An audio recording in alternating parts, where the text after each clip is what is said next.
Con estos últimos temas reunimos la escatología individual y la escatología general. La resurrección, el juicio y los estados finales son temas generales, pero obviamente tienen que ver con los futuros de todos nosotros como individuos. La resurrección. La resurrección del cuerpo es una doctrina distintivamente cristiana. Hay pistas de ella en el Antiguo Testamento. Por lo tanto, podemos decir que es una herencia judía también. Por ejemplo, podemos ver en Isaías 26, 19. Dice, pero tus muertos vivirán, sus cadáveres volverán a la vida. Despierten y griten de alegría, moradores del polvo. Pues aquí hay una pista de algo, una resurrección. También un texto en Daniel, Daniel 12, 2, que dice, y del polvo de la tierra se levantarán las multitudes de los que duermen, algunos de ellos para vivir por siempre, pero otros para quedar en la vergüenza y en la confusión perpetuas. Pues ahí hay pista y hay profecía hablando de resurrección general de justos e injustos. Y esto contrasta con la perspectiva helenista y toda religión que ofrece una salvación acorporal, una salvación como escape del cuerpo en lugar de redención del cuerpo. Entonces, para los judíos y aún más para los cristianos, la resurrección del cuerpo es integral. Y afirma que el hombre es físico y no está completo si no es físico. Entonces, no es cuestión de escapar del cuerpo, es redimir el cuerpo. Por eso, nuestras confesiones, nuestros credos, ¿qué dicen? Mencionan la resurrección dos veces. Dice que resucitó al tercer día, hablando de Cristo, y luego dice, yo creo en la resurrección del cuerpo o de la carne. Y un texto clásico muy importante acerca de la resurrección está en 1 Corintios 15, que podemos considerar en los versículos 12 al 23, habla de la certeza de la resurrección. Y aquí dice, no vamos a leer todo, pero dice que si no hay resurrección del cuerpo, la fe cristiana es vana, es falsa y no sirve de nada. Entonces no es una doctrina que podemos abandonar y retener la fe cristiana. Pablo dice, algunos están diciendo que no hay resurrección, y luego en el versículo 19 dice, si la esperanza que tenemos en Cristo fuera solo para esta vida, seríamos los más desdichados de todos los mortales. Pero luego afirma que la resurrección de Cristo requiere la resurrección de los creyentes. Versículo 20, lo cierto es que Cristo ha levantado de entre los muertos como primicias de los que murieron. Y luego dice, la muerte vino por medio de un hombre, también por medio de un hombre viene la resurrección de los muertos. Entonces estas dos afirmaciones están en el credo, porque las dos afirmaciones van de la mano y no podemos afirmar una sin la otra. Que Cristo resucitó al tercer día y creemos en la resurrección del cuerpo. No puede haber una sin la otra. La resurrección de Cristo es primicias, garantiza, requiere, demanda, exige la resurrección de los creyentes. Ahora Pablo entra un poco en la manera de la resurrección. Los versículos 35 al 49. Y por un lado, Pablo está excluyendo especulación. En el 35 al 38, por ejemplo, y está hablando de muchas preguntas. Tal vez alguien pregunte, ¿cómo resucitarán los muertos? ¿Con qué clase de cuerpo vendrán? qué tontería, Pablo dice. Lo que tú siembras no cobra vida a menos que muera. No plantas el cuerpo que luego ha de nacer, sino que siembras una simple semilla de trigo o de otro grano. Pero Dios le da el cuerpo que quiso darle, y a cada clase de semilla le da un cuerpo propio. Entonces está, por un lado, excluyendo especulación, pero lo que afirma es continuidad y transformación. Pensemos en la semilla. La semilla es el árbol. En un sentido sí, en un sentido no. O sea, no es otra planta, o sea, viene de ahí, y en un sentido es la misma cosa, la semilla y el árbol, pero el árbol obviamente es la semilla transformada. Entonces está dándonos, más que nada está dándonos como imágenes, y así dice acerca de nuestros cuerpos. ¿Cuáles cuerpos serán resucitados? Estos mismos cuerpos que tenemos ahora. Estos cuerpos serán resucitados. ¿Cómo serán? Muy diferentes, porque serán transformados. 4 aspectos de esta transformación. Versículo 42. De corrupción a incorrupción.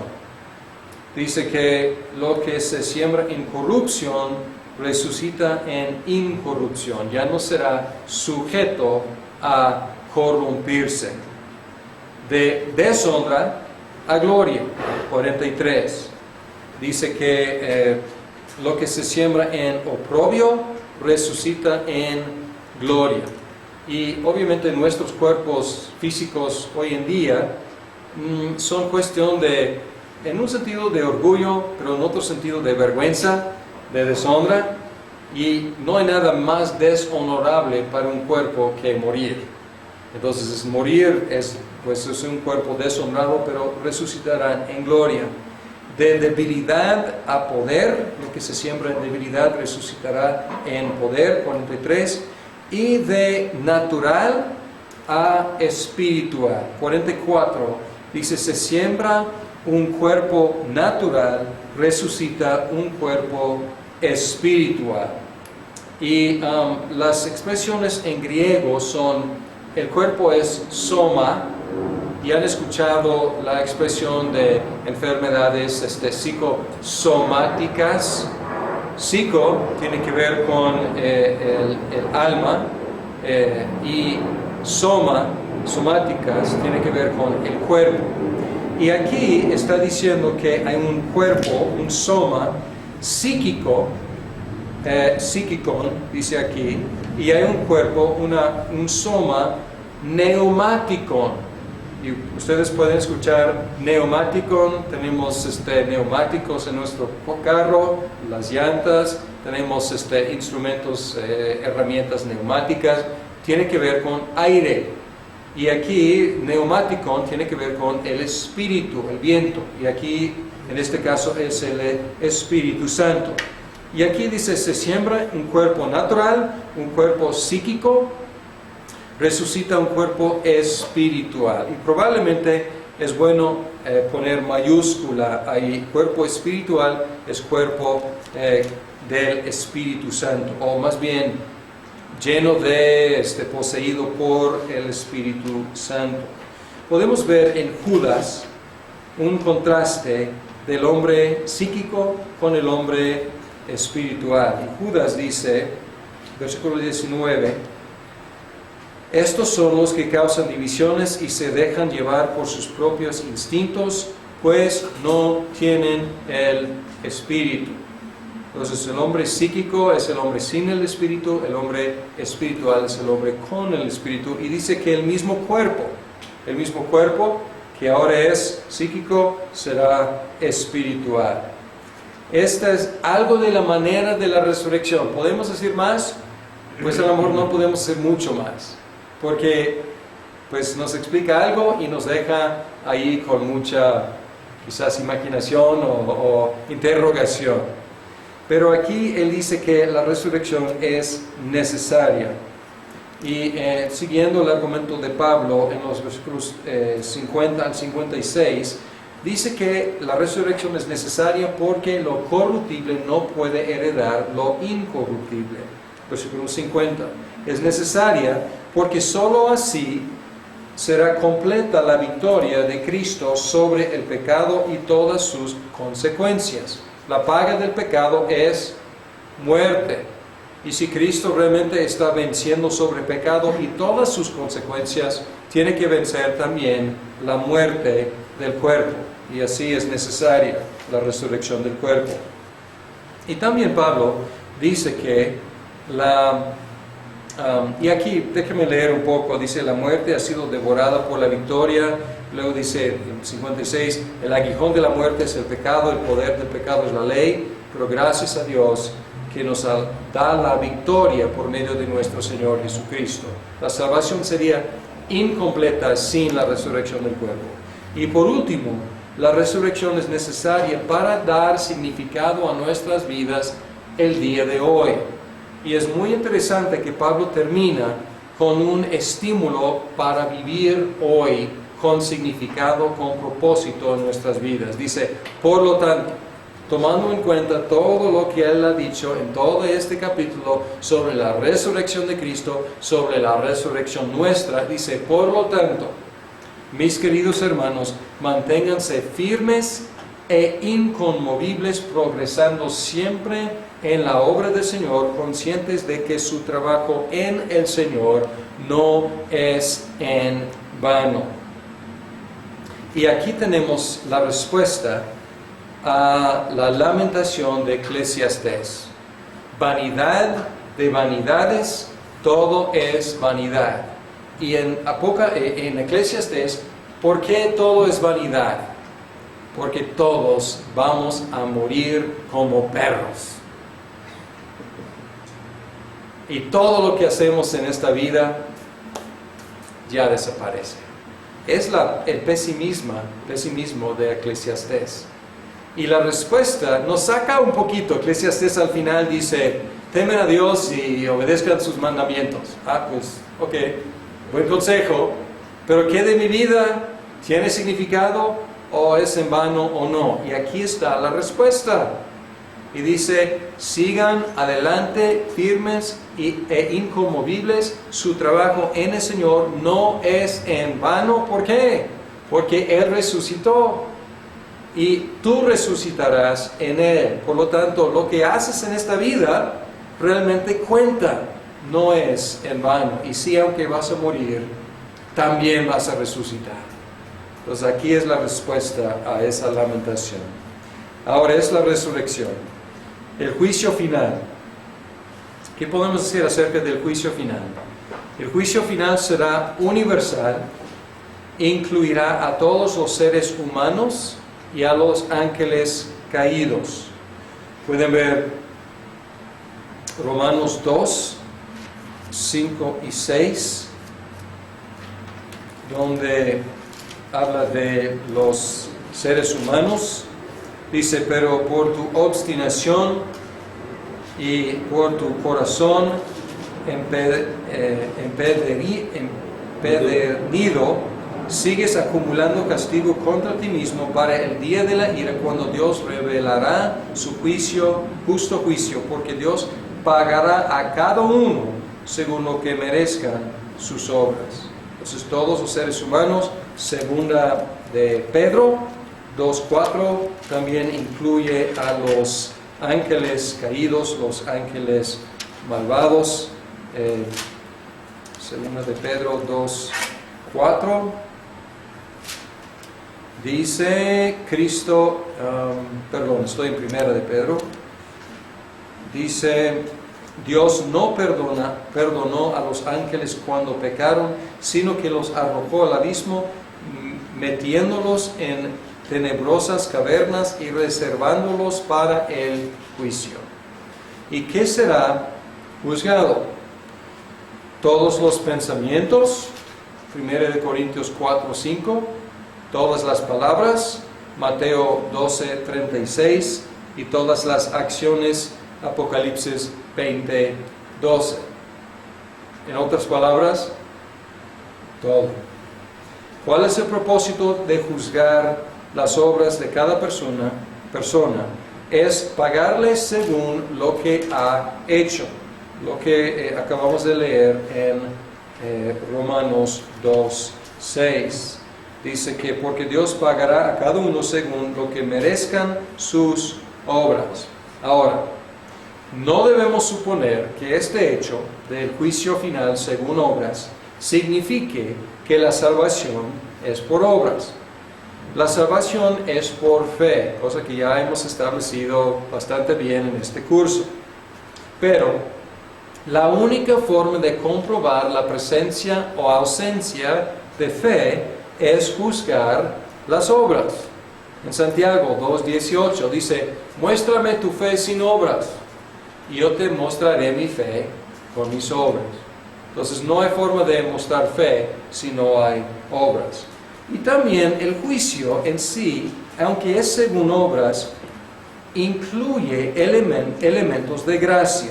Vamos a ir a esa parábola de las cabras y las ovejas en Mateo 28, 31 al 34. Dice, cuando el Hijo del Hombre venga en su gloria con todos sus ángeles, se sentará en su trono glorioso.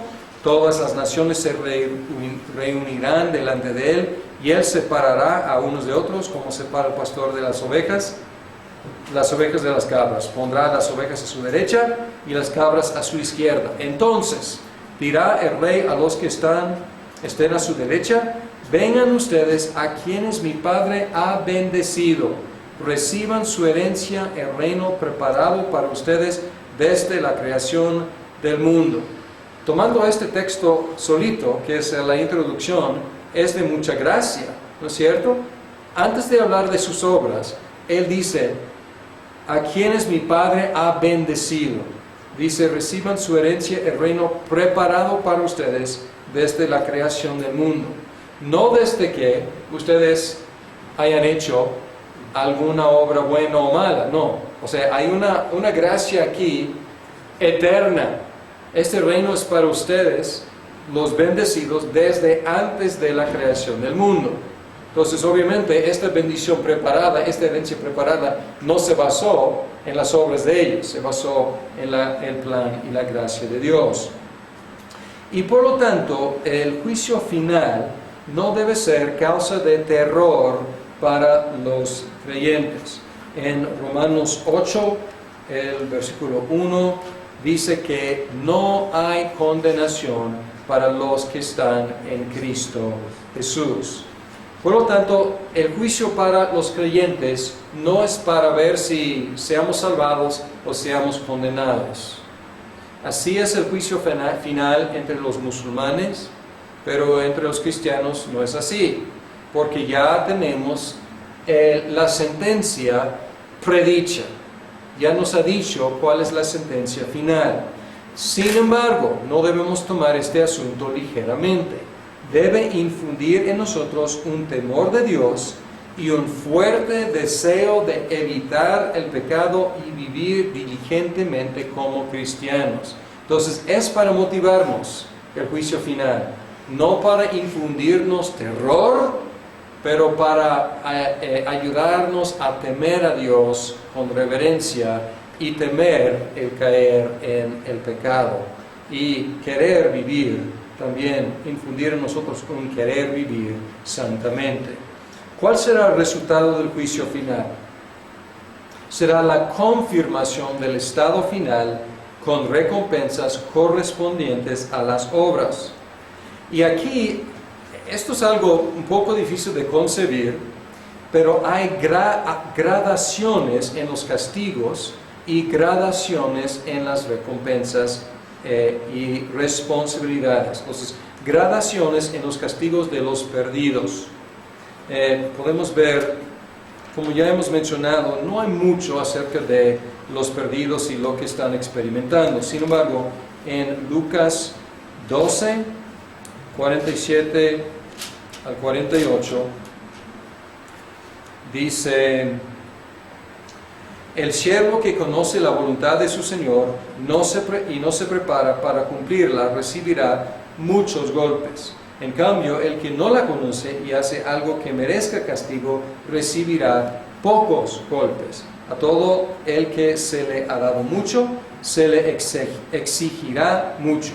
Y al que se le ha confiado mucho, se le pedirá aún más. Entonces, hay algunos que van a recibir muchos golpes y otros menos golpes. Entonces, parece que hay gradación en los castigos. Y hay gradaciones en las recompensas. Otra vez en Lucas 19, 12 al 19.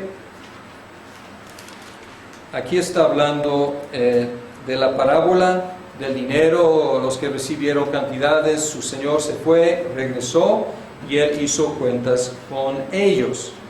Y al final, él les recompensó. Señor, por ejemplo, su dinero ha producido 5 veces más. El rey le respondió, a ti te pongo sobre 5 ciudades.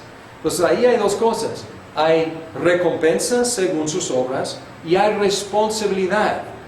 Porque en el cielo, o sea, habrá responsabilidad. O sea, te pongo sobre 5 ciudades. Hay responsabilidad mayor para los que obraron mejor. Además de recompensas mayores. Y Pablo pinta el mismo cuadro, en otras palabras, en 1 Corintios 3, 10 al 15, cuando habla de los obreros, y él dice, según la gracia que Dios me ha dado, yo como maestro constructor, eché los cimientos y otro construye sobre ellos. Tenga cuidado, cada uno tenga cuidado de cómo construye, porque nadie puede poner un fundamento diferente del que ya está puesto, que es Jesucristo. Si alguien construye sobre este fundamento, ya sea con oro, plata, piedras preciosas o con madera, heno y paja, su obra se mostrará tal cual es, pues el día del juicio la dejará al descubierto. El fuego la dará a conocer y pondrá a prueba la calidad de trabajo de cada uno. Si lo que alguien ha construido permanece, recibirá su recompensa. Pero si su obra es consumida por las llamas, él sufrirá pérdida. Será salvo, pero como quien pasa por el fuego. Cayó el pizarrón. Bien, entonces dice que el que trabaja bien, recompensa. El que no trabaja bien, ¿qué perderá? La recompensa que podría haber recibido. Será salvo, pero sí no recibirá lo que podría haber recibido. Y aún las recompensas serán cuestión de regalo de Dios. Nadie puede decir, estrictamente hablando, yo merecí. Y aún los regalos son gracia de Dios. Y aquí dice, así también ustedes, cuando hayan hecho todo lo que se les ha mandado, deben decir, somos siervos inútiles, no hemos hecho más que cumplir con nuestro deber. Entonces, ¿qué debemos hacer? Lo que debemos hacer. Y recibir recompensa por hacer lo que debemos hacer, o sea, es además, es una gracia mayor recibir recompensa por haber hecho lo que debemos hacer. Entonces, algunas recompensas son regalos de Dios. Terminamos con los estados finales. Los perdidos serán atormentados eternamente. Esta es una doctrina del castigo eterno, es una doctrina literalmente terrible. Por lo tanto, muchos quieren negarla. Y yo entiendo, me gustaría negarla, porque la idea es terrible. La única forma de negarla, sin embargo, es negar la Biblia, porque es claramente enseñada en la Biblia. Regresando a la parábola de del juicio final en Mateo 25, al final dice, aquellos irán al castigo eterno y los justos a la vida eterna. Y eso es un texto importante, porque algunos dicen, no, el castigo se llama aquí eterno, pero realmente no es eterno, es temporal. Pero es en paralelo con ¿qué? La vida eterna. Entonces el castigo es de la misma duración, el castigo eterno es de la misma duración que la vida eterna. Entonces, si queremos recortar el castigo eterno, debemos, siendo constantes en la interpretación, también recortar la vida eterna. Pues aquí son de la misma duración. La condenación de los incrédulos sirve el propósito de glorificar a Dios por su poder, su justicia y su misericordia. En Romanos 9, que es un texto bastante fuerte, Pablo habla del propósito de la condenación de los perdidos. Y aquí dice: y que si Dios, queriendo mostrar su ira y dar a conocer su poder, soportó con mucha paciencia a los que eran objeto de su castigo y estaban destinados a la destrucción. Que si lo hizo para dar a conocer sus gloriosas riquezas a los que eran objeto de su misericordia y a quienes de antemano preparó para esa gloria. Pues así está diciendo que aún así Dios está promoviendo su propia gloria. La solución de la condenación de los incrédulos no es negar la doctrina. La solución es predicar el Evangelio a todo el mundo para que sea salvo. Es la solución bíblica que Dios nos ha dado. Ahora, ¿qué de los salvos? Los salvos vivirán eternamente en la tierra nueva y en el cielo nuevo. Isaías termina así, en Isaías 55, 17, y también Apocalipsis termina así, con cielo nuevo y tierra nueva. Apocalipsis 21, 1. Esta expresión, tierra nueva y cielo nuevo, no tanto, o sea, en un sentido está hablando de dos lugares, pero en otro sentido está como abarcando todo. Es una forma de hablar de todo el cosmos, todo el universo. Y la doctrina de la tierra nueva es importante porque enfatiza las dimensiones cósmicas de la redención, cosa que Romanos hace. Romanos 8, 19 al 23 habla de la frustración a la cual ha sido sometida la creación y dice que la creación misma está gimiendo, esperando su liberación. Y aquí la doctrina de la tierra nueva enfatiza que la creación misma será liberada de la frustración y la vanidad a la cual fue sujeta. Además, ¿se acuerdan de estas promesas terrenales en el Antiguo Testamento? Cuestión de diferencia de interpretación entre las posturas milenialistas. Es importante la tierra nueva, sobre todo en el esquema amilenialista, porque ahí están los cumplimientos mayores a esas promesas terrenales. Y yo diría, estas promesas, los postmilenialistas dicen, no, pues ustedes no toman muy en serio esas promesas terrenales. Pero yo diría, al contrario, nosotros tomamos muy en serio esas promesas porque los cumplimientos que anticipamos nosotros son mucho mayores que cumplimientos durante un periodo de tiempo aquí en la tierra. Son cumplimientos cósmicos, cumplimientos eternos en la tierra nueva. La promesa de una tierra nueva y un cielo nuevo no incluye mucha información acerca del proceso de renovación, pero segundo de Pedro sugiere que será semejante a la limpieza del diluvio, pero más completo, siendo efectuado por fuego en lugar de agua. Por ejemplo, 1 de Pedro 3, 5 y 6 dice, así se no, estoy en primero, perdón, otra vez, segunda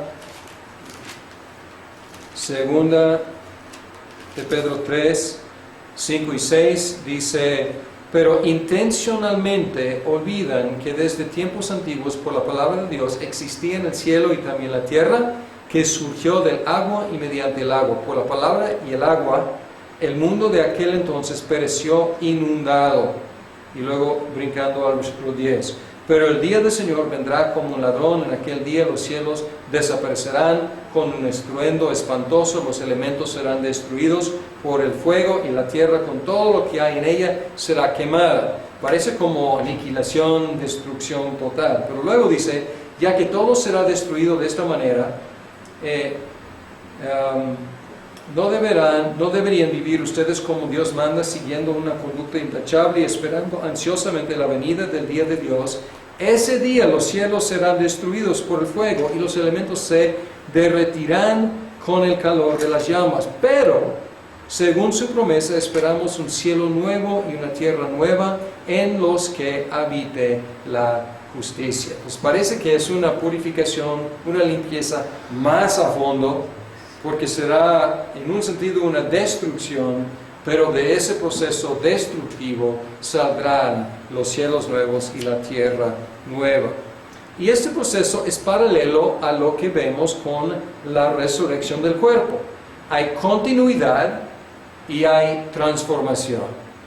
Entonces, será la tierra, como la base de la nueva tierra, los cielos, la base de los nuevos cielos, pero completamente transformados por medio del fuego. La escatología, terminando este tema, y así terminando nuestro repaso de la teología sistemática, la escatología fácilmente se puede convertir en tema de controversia, y muchas veces es. Pero más que nada debe ser en la vida del cristiano motivo para perseguir una vida cristiana de excelencia. Y termino con lo que acabo de leer, otra vez voy a recalcar, dice aquí, ya que todo será destruido de esa manera, no deberían vivir ustedes como Dios manda, siguiendo una conducta intachable y esperando ansiosamente la venida del día de Dios. Vamos a orar. Señor, gracias te damos por este repaso que hemos tenido de este curso de teología sistemática, y te pedimos que con esta idea podamos terminar, que saliendo de aquí, que tú nos ayudes a buscar vivir por tu gracia, por el poder del Espíritu, que podamos vivir la vida que tú mandas y que podamos esperar ansiosamente que tú vengas y que tú hagas nuevo todo. Y te lo pedimos en Cristo Jesús. Amén.